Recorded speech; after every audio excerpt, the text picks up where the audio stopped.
in since last time we talked to you. Is any updates on any more signings you guys are still looking at, or you're still kind of making decisions? We've let some players go, and there's we're starting to get a core of players that we believe in, and we're talking to a couple about them, seeing if they're ready to join the club. How many players do you now have in camp? Well, it's kind of a work in process because once again it's flowing with the first team, and with us today's session we had like 16 players, so with 3 goalkeepers, so 19. How do you think you guys had that first scrimmage on Saturday? How important was that for you to kind of see the team first come together for the first time? Well, I don't think we really came together, but I think what it was it gave us a good yardstick of playing against Vancouver, and maybe they weren't as motivated with the team they had against ours because they played 7, 8 guys who were first team players.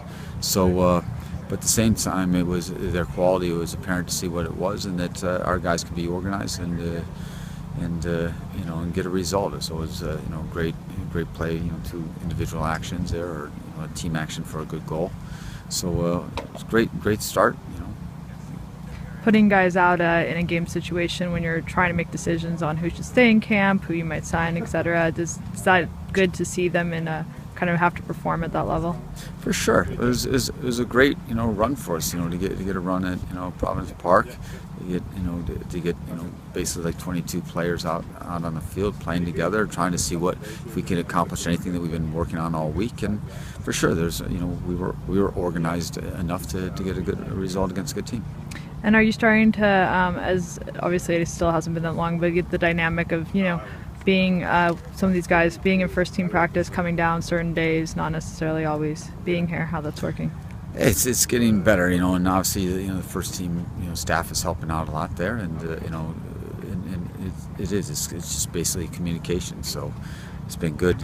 Like I said, today we had 16 players. Yesterday we had 20 players, and tomorrow we'll have 13. So it's every day is a little bit different, but the communication allows us to start working with the guys to get the concepts that we're looking for. And just one last thing with Caleb mentioned that he might actually pull up some of the 2-2 guys for the preseason game tomorrow. What does it mean to be able to see some of these guys play up and see against first team competition again?